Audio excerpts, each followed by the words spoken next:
오늘 우리에게 주시는 하나님의 말씀 고린도전서 15장 35절에서 49절 말씀에서 보겠습니다. 고린도전서 15장 35절에서 49절 말씀입니다. 자, 우리 다 같이 한번 읽어볼까요? 누가 묻기를 죽은 자들이 어떻게 다시 살아나며 어떠한 몸으로 오느냐 하리니 어리석은 자여, 내가 뿌리는 씨가 죽지 않으면 살아나지 못하겠고 또 내가 뿌리는 것은 형체를 뿌리는 것이 아니요 다만 밀이나 다른 것의 알맹이 뿐이로되 하나님이 그 뜻대로 그에게 형체를 주시되 각 종자에게 그 형체를 주시느니라. 육체는 다 같은 육체가 아니니 하나는 사람의 육체요 하나는 짐승의 육체요 하나는 새의 육체요 하나는 물고기의 육체라. 하늘에 속한 형체도 있고 땅에 속한 형체도 있으나 하늘에 속한 것이 영광이 따로 있고 땅에 속한 것이 영광이 따로 있으니 해의 영광이 다르고 달의 영광이 다르며 별의 영광도 다른데 별과 별의 영광이 다르도다. 죽은 자의 부활도 그와 같으니 썩을 것으로 심고 썩지 아니할 것으로 다시 살아나며 욕된 것으로 심고 영광스러운 것으로 다시 살아나며 약한 것으로 심고 강한 것으로 다시 살아나며 육의 몸으로 심고 신령한 몸으로 다시 살아나느니 육의 몸이 있은즉 또 영의 몸도 있느니라. 기록된 바 첫사람 아담은 생명이 되었다 함과 같이 마지막 아담은 살려주는 영이 되었나니 그러나 먼저는 신령한 사람이 아니요 육의 사람이요 그 다음에 신령한 사람이니라. 첫사람은 땅에서 났으니 흙에 속한 자이거니와 둘째 사람은 하늘에서 나셨느니라. 무릇 흙에 속한 자들은 저 흙에 속한 자와 같고 무릇 하늘에 속한 자들은 저 하늘에 속한 이와 같으니 우리가 흙에 속한 자의 형상을 입은 것 같이 또한 하늘에 속한 이의 형상을 입으리라. 아멘. 저는 오늘 이 말씀으로 부활의 능력으로 라는 제목으로 잠시 여러분과 말씀을 나누고자 합니다. 오늘은 이제 초실절입니다. 어제 그제가 이제 6월절이었고 어제는 무교절 그리고 오늘이 이제 초실절이죠. 초실절이 부활한 날이기 때문에 사실은 오늘이 부활절이죠. 사실은 정확하게 오늘이 부활절입니다. 이 6월절과 이제 무교절, 초실절 이렇게 세 절기가 봄절기 셋이 연달아 붙어 있어요. 하루 차이로. 그 이제 표로 이렇게 좀 보면 저 표로에 보이는 바와 같이 맨 그 왼쪽에 있는 날이 1월 13일입니다. 1월 13일. 그 1월 13일 저녁에 예수님이 이제 6월절 만찬을 하셨어요. 그리고 이제 그 밤에 겟세마네 동산에 가서 기도하시다가 체포된 다음에 그 다음에 밤새 가야바의 집에서 신문을 받고서 새벽에 6시경에 그 빌라도의 법정으로 이제 끌려갑니다. 그 새벽에 끌려갔다가 그 재판을 받고서 이제 12시에 이제 십자가를 지고서 십자가 달리신 다음에 그 오후 3시쯤에 이제 돌아가셨어요.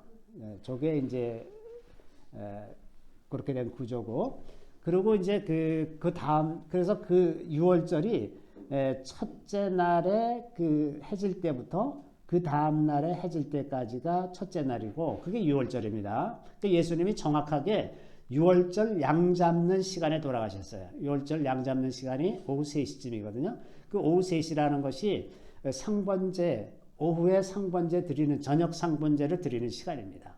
그 시간에 이제 예수님이 6월절 양으로 돌아가시고, 그 다음에 이제 그 해질 때부터 무교절이 시작되는 겁니다. 근데 유대인들이 그 이제 성경에 기록된 바가 뭐냐면 그 무교절이 거룩한 날이에요.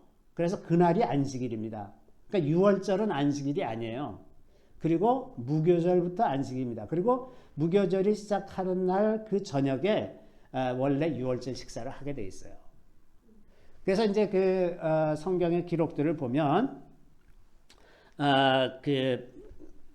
그때 그 식사를 더럽히지 않고서 식사를 하기 위해서 빌라도의 법정에 유대인들이 들어가질 않죠. 그럼 문 밖에서 부릅니다. 문 밖에서 빌라도를 불러내죠. 그래서 빌라도가 이제 문 앞으로 나가서 무슨 일이냐? 그러면서 이제 그 예수를 신문하는 장면이 이제 요한복음에 기록되어 있죠. 자, 그 다음에 이제 무교절이 지나고 나면 그 다음에 그 1월 15일 저녁 해질 때부터 그 초실절이 시작되는 거죠. 그래서 1월 16일 초실절 새벽에 이제 예수님이 부활하신 겁니다. 그러고서 그 초실절부터 초실절을 포함해서 7일씩 7번을 카운트합니다. 그러면 그 니산월이 이제 1월 달이에요.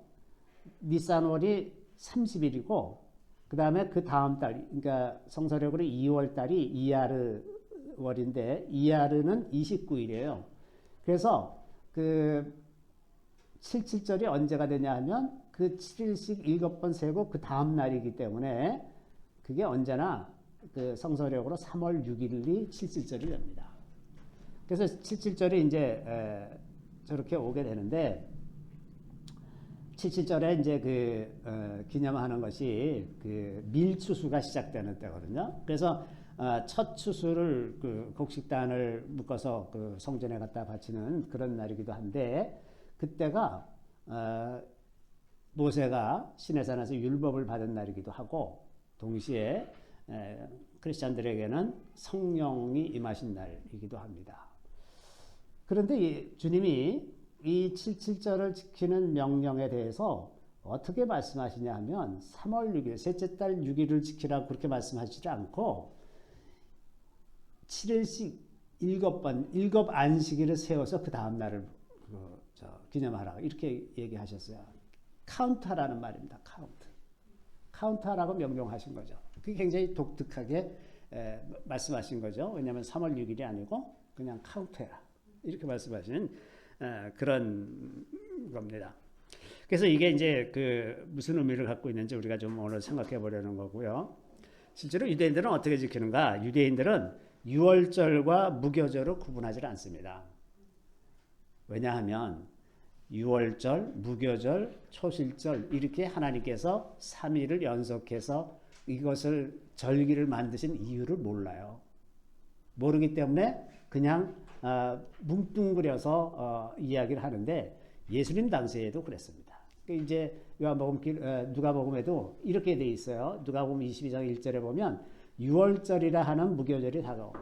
그러니까 유월절과 무교절을 구분하지 않았잖아요. 그죠? 또 이제 마가복음 14장 12절에도 이렇게 기록되어 있습니다. 무교절의 첫날 곧 유월절 양 잡는 날에 제자들이 예수께 여짜오되. 근데 그 구약 성경에 기록된 바에 의하면 무교절의 첫날이 유월절 양 잡는 날이 아니라 유월절 양 잡는 날 저녁부터 시작되는 거예요. 그러니까 무교절은 그 전날부터 무교절이 아니라 둘째 날부터 무교절이란 말이죠. 그죠? 근데 지금 성경에 저렇게 기록하고 있는 신약 성경에 저렇게 기록하고 있는 것은 이 당시에 아직 유대인들이 그 무교절과 유월절, 초실절 이것을 구분하지 않고 사용하고 있었다는 뜻입니다. 이미. 그런데 지금도 그래요. 지금도 유대인들이 그 구약 출애굽기의 기록에 의하면 유월절 식사를 언제 하느냐? 둘째 날 저녁 때 해야 되는데 첫날 저녁부터 합니다. 요새 유대인들은 실제로는. 그 왜 그러냐? 제가 생각하기에는 유대인들에게 이 유월절에 대한 비밀이 아직 열리질 않아서 몰라서 그렇습니다. 몰라서 그렇게 하고 있는 것이죠. 자, 그러면 왜 예수님은 그 유월절 전날 식사를 하셨잖아요. 그죠? 그러면서 이제 제자들하고 마지막 만찬을 했는데 유대 전통에 어떤 게 있냐 하면 그 유월절 날 그 애굽의 모든 장자들이 죽었지 않습니까? 근데 장자가 죽었는데 장자가 그날 식사하는 것은 마땅치 않다. 그래가지고 장자들은 그 전날 식사하는 관습이 생겼어요. 그리고 막상 유월절 만찬을 하는 그 무교절날 저녁, 그 저녁에는 장자들은 금식을 합니다. 그래서 장자의 금식 날에 유대인들은 만찬을 하는 거죠. 이런 전통이 생겨났어. 그래서 이제 그 예수님의 저녁 만찬이 하루 전날 이루어지고 만찬을 하시고 난 다음에 이제 예수님이 오후 3시에 십자가 달려 돌아가신 거죠. 이제 이렇게 구조가 되어 있습니다. 오늘날 이제 이스라엘에 대해서 아주 애정을 가지고 이스라엘 지금의 유대 달력이나 이런 것을 만들어서 배포하는 분들도 이제 많이 있고 그런데 거기는 이제 그대로 지금 현재 이스라엘에서 지키는 대로 표시를 해서 이제 나눠주고 그러는데 그게 엄밀하게 말하면 이제 성경과 맞지 않는 그런 면이 있다고 하는 겁니다. 자, 어쨌든 유대인들이 지금 이제 예수 그리스도에 대해서 알려지질 않았기 때문에 이렇게 지금 잘못 지키고 있는 면이 있는데 저렇게 하는 것은 아주 분명합니다. 6월절 어린 양으로 돌아가셨다가 무교절을 지내고 나서 초실절에 부활하시는데 그것을 사도 바울이 어떻게 표현하고 있냐면 잠자는 자들의 첫 열매가 되었다. 이렇게 표현하죠. 첫 열매라는 말이 뭡니까? 첫 추수입니다. 첫 추수. 추수날, 첫 추수날, 초실절날 부활하시면서 부활의 첫 열매가 되셨다는 표현입니다. 그 사도 바울은 그 의미를 정확하게 알고 있었어요. 그 이제 왜 이렇게 했는지 이 절기의 의미들이 무엇인지 우리가 조금 더 살펴보려고 하는 것입니다. 자, 먼저 이제 부활을 잠깐 생각해 볼 필요가 있을 것 같습니다. 무엇보다도 부활이 사실인가? 부활이 사실인가? 과연 부활을 믿을 수가 있는가? 또 이 부활에 대해서 우리가 어떻게 받아들여야 되는가? 이게 무슨 전설과 같은 내용인데 크리스천들이 그 전설과 같은 것을 맹목적인 마음에서 믿는 것이 아닌가? 이제 이렇게 얘기하는데 저는 그렇게 생각하지 않습니다. 부활에 관한 복음서의 기록이 너무나 믿을만하다. 저는 이렇게 생각을 합니다. 왜냐하면 복음서의 기록이 여러 가지 면에서 조금씩 다르지만 특히나 이 부활에 대한 것이 조금씩 다 달라요. 이제 예를 들어서 보면 부활을 목격한 제자들이 마태, 마가, 누가, 요한 복음에서 기록하고 있는 바가 다 조금씩 다릅니다. 그러니까 마태복음에서는 누가 가서 무덤에 가서 예수가 부활했다는 것을 알게 되었냐 하면 막달라 마리아와 다른 마리아예요. 근데 마가복음에서는 막달라 마리아와 야고보의 어머니 마리아와 살로메가 또 거기 들어갑니다. 또 누가복음에서는 막달라 마리아와 요한나와 야고보의 모친 마리아와 또 다른 여인들이 있었다고 기록합니다. 요한복음에서는 막달라 마리아만 갔고 막달라 마리아가 가고 나서 무덤이 비어 있는 것을 보고서 와서 제자들에게 얘기했더니 베드로와 요한이 가서 봤다. 그렇게 기록되어 있어요. 다 다르지 않습니까? 자, 저렇게 다른데 왜 저게 믿을만 하냐? 만약에 조작하려 그러면 어떻게 조작합니까? 다 똑같이 맞추겠죠. 그죠? 차라리 저렇게 다른 거가 정상이라고 저는 생각을 합니다. 우리가 어떤 한 사건을 목격했을 때 그 사건에 대한 진술을 여러 증인들에게서 들으면 결코 똑같지가 않습니다.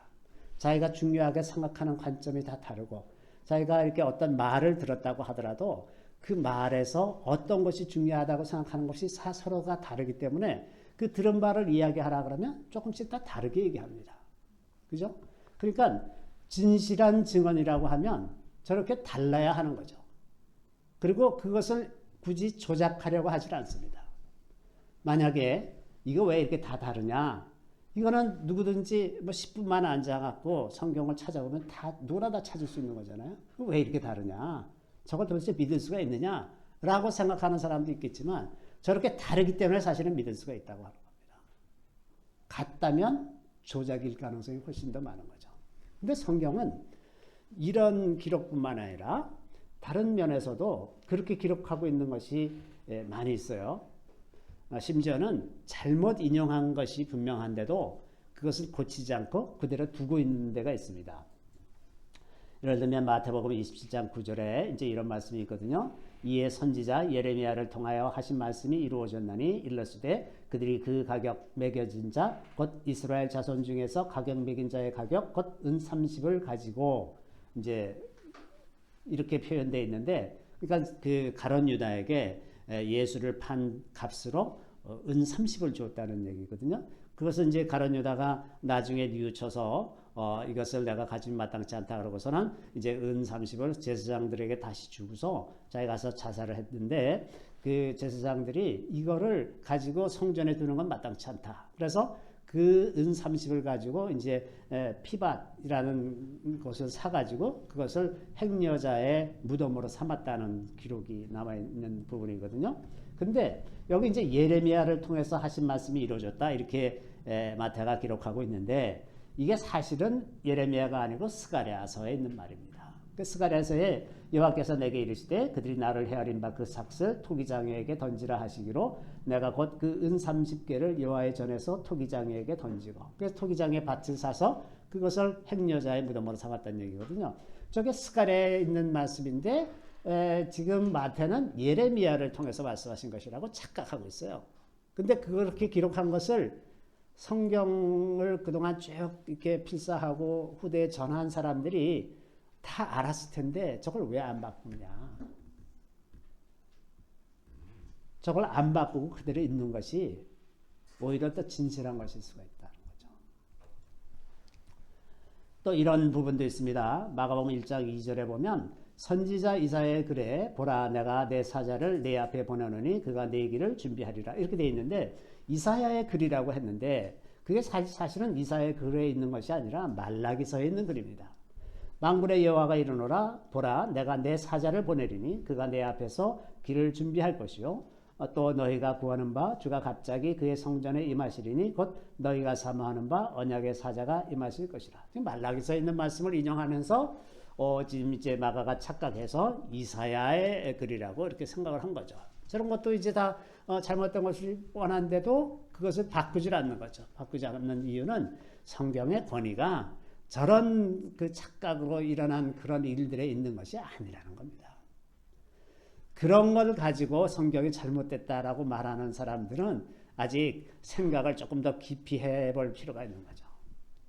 가만히 생각해 보면 그것 때문에 성경의 권위가 결정되는 것이 아닐 뿐만 아니라 사람이 저것을 완벽하게 아무 일 문제 없이 만들었다면 오히려 잘못된 성경에 대해서 잘못된 생각을 가질 수 있을 것이라는 생각이 듭니다.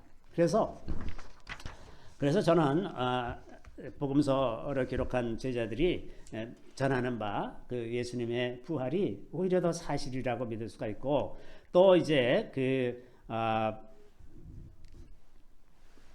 고린도전서에 보면 그 사도 바울이 이야기하기를 500여 형제에게 일시에 보이셨다는 그런 말씀도 있습니다.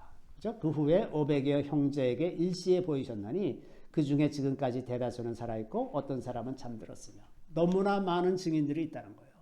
그래서 부활을 의심하는 것은 저 많은 증언들을 보건대 부활을 의심할 수는 없다. 저 기록이 참되다라고 이렇게 생각할 수 있다고 하는 겁니다.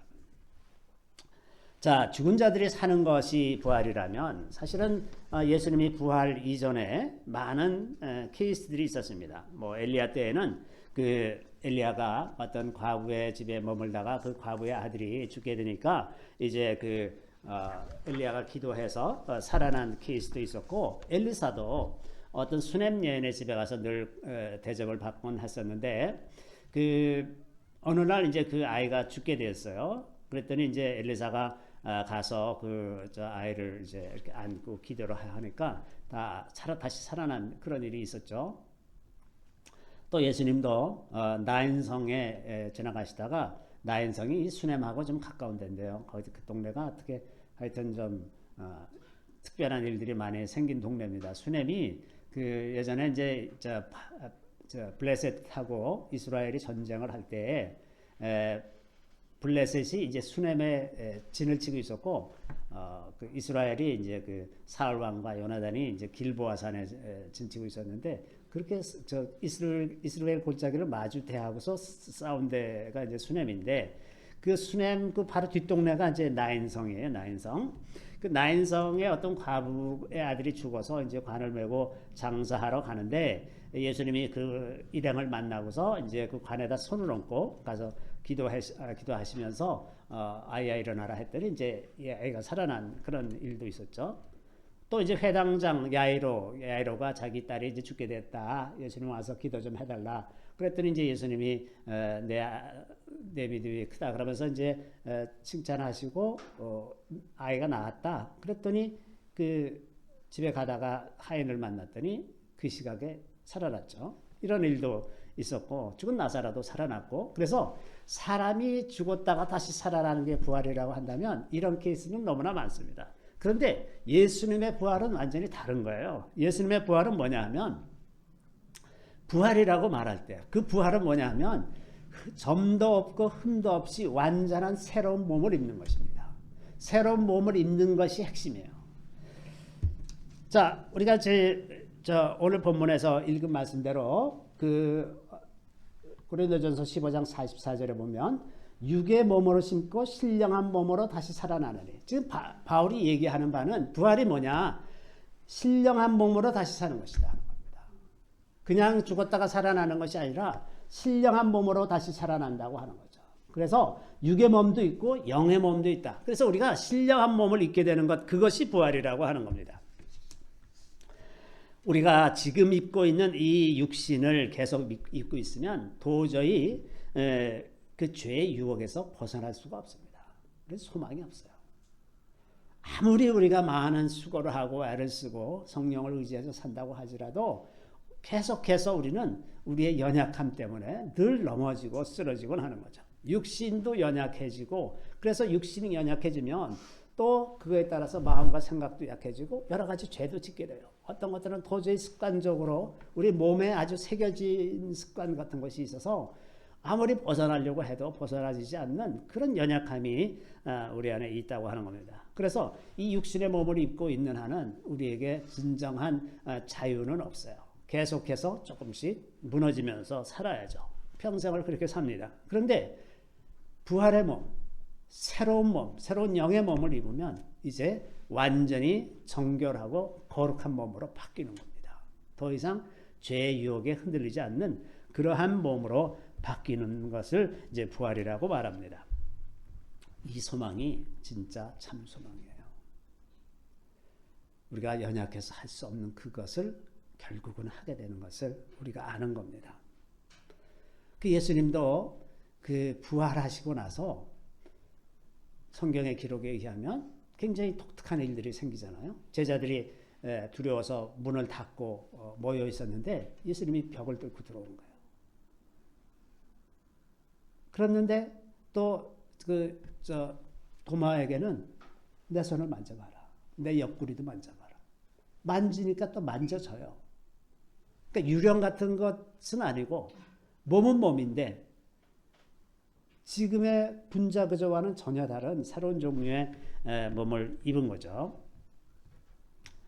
사도 바울도 다메섹으로 가는 길에서 예수님이 나타나셨는데 그때 만난 예수님도 이러한 몸을 입고 계신 분, 신령한 몸을 입고 계신 그분을 만났죠. 그래서 그분을 만났기 때문에 이 부활이 뭔지 사도 바울이 잘 이해할 수 있었겠다 하는 생각이 듭니다. 자, 누가 이런 부활의 몸을 입게 되는가? 누가 부활에 참여하게 되는가? 사도 바울이 여기 우리 본문에서 이렇게 얘기합니다. 37절, 38절 말씀인데요. 우리 같이 한번 읽어보겠습니다. 또 내가 뿌리는 것은 장래의 형체를 뿌리는 것이 아니요 다만 말이나 다른 것에 알갱이 뿌리로되 하나님이 그 뜻대로 그에게 형체를 주시되 각 성자에게 그 형체를 주시느니라. 자, 우리가 씨앗을 뿌린다 그럴 때 가령 호박씨를 뿌린다. 그러면 호박씨 안에 그 형체가 없잖아요. 이게 앞으로 어떤 모양으로 자라날 거라는 그것이 그 안에서는 볼 수가 없어요. 이게 경험적으로 이것을 심다 보니까 이런 모양이 생기더라 라는 걸 아는 거지, 결과적으로 아는 것이지, 그것만 보고서는 짐작할 수 없는 것처럼 우리 안에 어떤 씨가 있는데 그 씨가 앞으로 어떤 몸으로 드러날지는 우리는 모르지만 그러나 씨가 있는 것과 없는 것은 완전히 다른 거죠. 씨가 없으면 아무것도 생기지 않습니다. 그러나 씨가 있으면 거기서 어떤 것이 나오게 되는 거죠. 마찬가지로 하나님께서 우리에게 그 장래에 있을 그 새로운 형체, 새로운 몸의 씨를 우리에게 주셨다는 겁니다. 각 종자에게 그 형체를 주시는 것처럼 우리에게 부활의 몸을 형체로 주셨어요. 그 안에 우리 안에 그것이 들어 있습니다. 그래서 그것을 가지고 있는 자는 그렇게 부활할 것임을 아는 거예요. 그 씨앗을 우리가 가지고 있다는 걸 어떻게 아는가? 성령께서 우리 안에 계심으로써 우리가 그런 씨앗을 갖고 있다는 것을 압니다. 그리고 우리가 예수님처럼 그런 몸으로 부활하게 될 것이라는 것을 알게 되는 거죠. 자, 그래서 그 부활 생명이 우리가 예수 그리스도 안에 있음으로 말미암아 이 부활 생명을 얻었다는 이 놀라운 사실 때문에 우리가 이 땅에 살아가는 동안 비록 여러 가지로 자꾸 실패하고 자꾸 죄로 빠져들고 게을러지고 연약해지고 교만해지고 이런 어려움이 많이 있지만 그러나 궁극적으로 우리가 그 부활의 몸을 입어서 완전해질 것이라는 것을 아는 겁니다. 그렇게 해서 완전해지면 하나님과 영원히 있는데 아무런 지장이 없고 아무런 어려움이 없는 그런 상태에 이르게 된다는 거죠. 자, 그렇다면 부활 생명은 어디로 향하는가? 단지 부활하고 나면 끝인가? 단지 그 예수를 믿고 나면 다 끝인가? 많은 사람들이 오늘날 예수를 믿으면서 내가 예수를 믿음으로 나의 죄를 자백하고 내가 예수를 나의 구주로 영접해서 이제 믿는 사람이 되었다.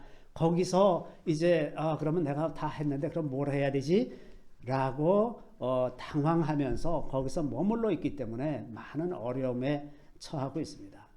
그런데 사실은 유월절을 통과해서 그 유월절 어린 양의 피를 힘입어서 생명을 이제 얻게 되었으면 그것이 지향하는 바가 있어요. 그냥 그 자리에 있으라는 것도 아니고 그냥 그 다음에는 마음대로 가서 내 마음대로 살려고 하는 것도 아니고 그렇게 생명을 주신 것은 어떤 방향을 향해서 가도록 되어 있는데 그것이 77절이라고 하는 겁니다. 77절. 그래서 77절에 77절을 유대 전통에서 또 아제렛이라는 말로 표현하기도 하는데 저 아제렛이라는 말은 무슨 뜻이냐 하면 결론이라는 뜻입니다. 결론. 뭐의 결론이냐? 그 77절 샤봇이 뭐의 결론이냐 하면 6월절의 결론이라는 겁니다. 그러니까 6월절은 어디를 향해서 가고 있는 거냐? 77절을 향해서 가고 있는 거예요. 그래서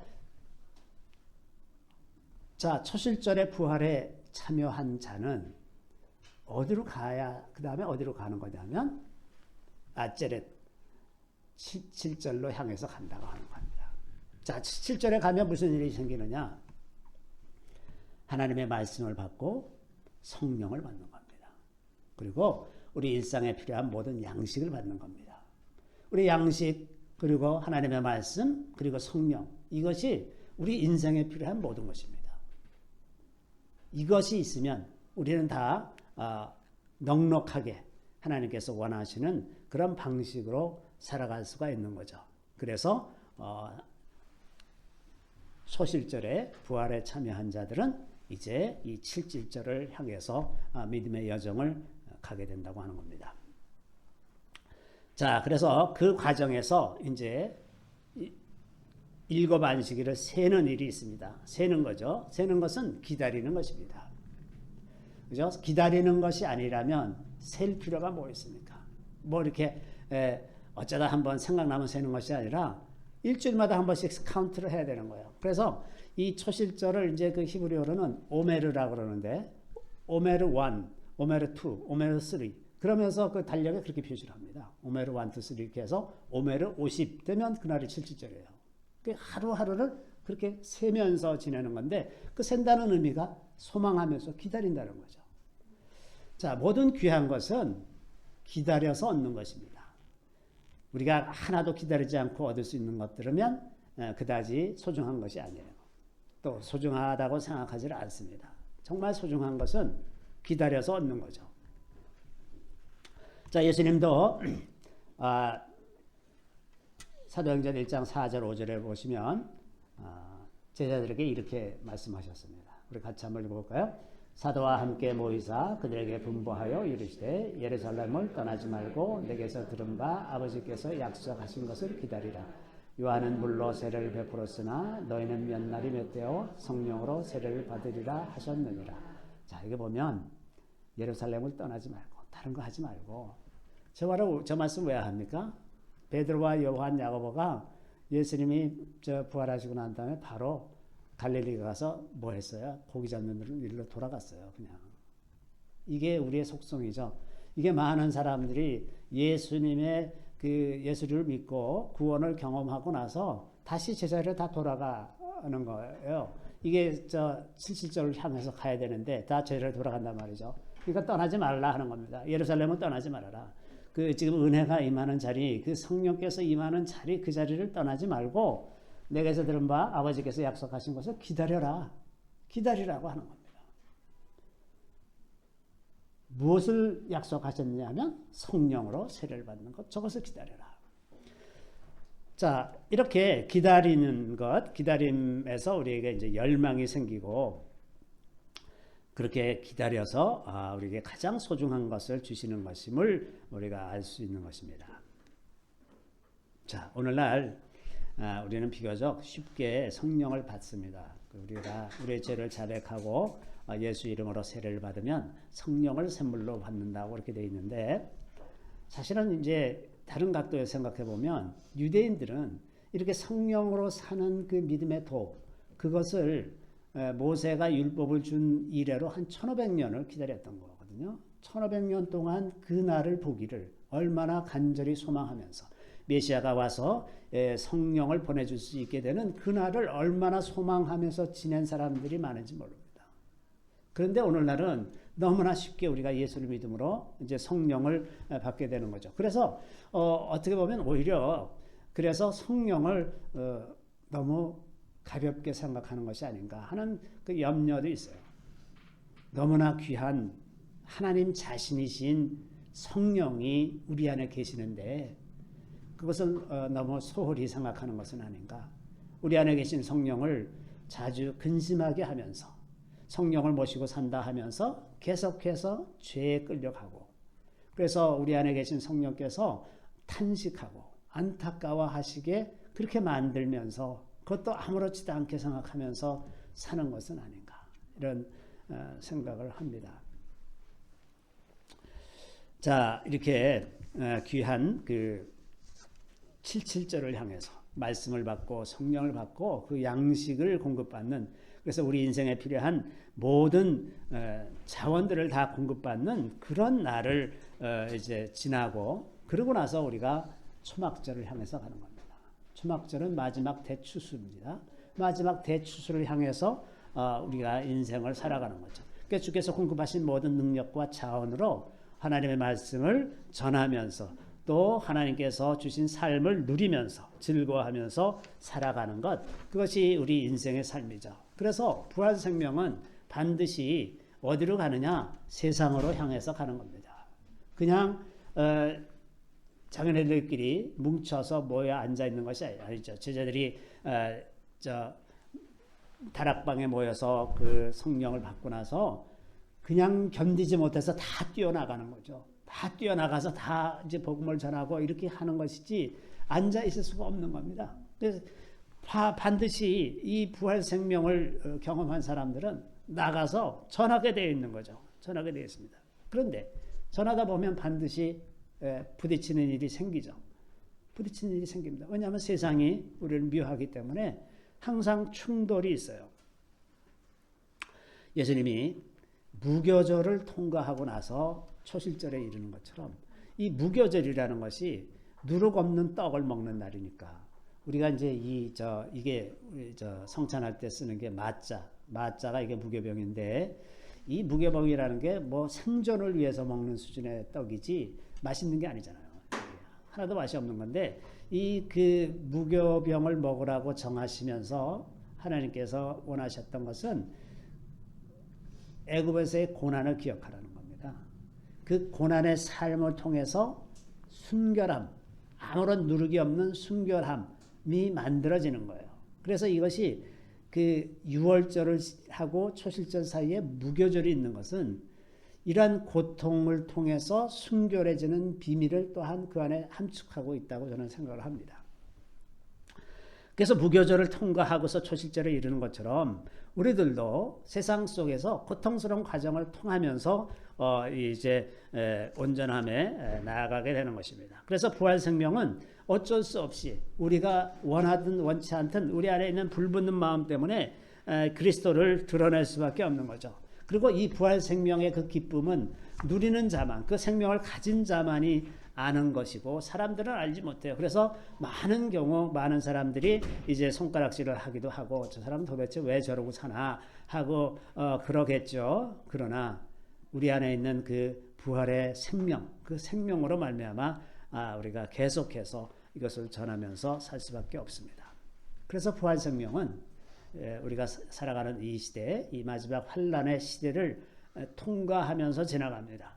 마지막 시대에 부활 생명으로 통과하는 것입니다. 우리가 궁극적으로 새 몸을 입어서, 새 영적인 몸을 입어서 온전함에 이르게 될 것이라는 것을 우리가 알기 때문에 지금 어떤 환란 역경이 온다 하더라도 내가 그것을 포기할 수가 없어요. 그게 너무나 소중하기 때문에 포기하지 않고 어떤 어려움이 있어도 계속해서 통과해 나가는 그러한 믿음을 갖게 된다고 하는 겁니다. 로마서 8장 35절에서 39절 말씀에 이런 말씀이 있죠. 우리 이 말씀을 다 같이 한번 큰 소리로 읽어보겠습니다. 누가 우리를 그리스도의 사랑에서 끊으리요? 환난이나 곤고나 박해나 기근이나 적신이나 위험이나 칼이라. 기록된 바 우리가 종일 주를 위하여 죽임을 당하게 되며 도살당할 양같이 여김을 받았나이다 함과 같으니라. 그러나 이 모든 일에 우리를 사랑하시는 이로 말미암아 우리가 넉넉히 이기느니라. 내가 확신하노니 사망이나 생명이나 천사들이나 권세자들이나 현재일이나 장래일이나 능력이나 높음이나 깊음이나 다른 어떤 피조물이라도 우리를 우리 주 그리스도 예수 안에 있는 하나님의 사랑에서 끊을 수 없으리라. 아멘.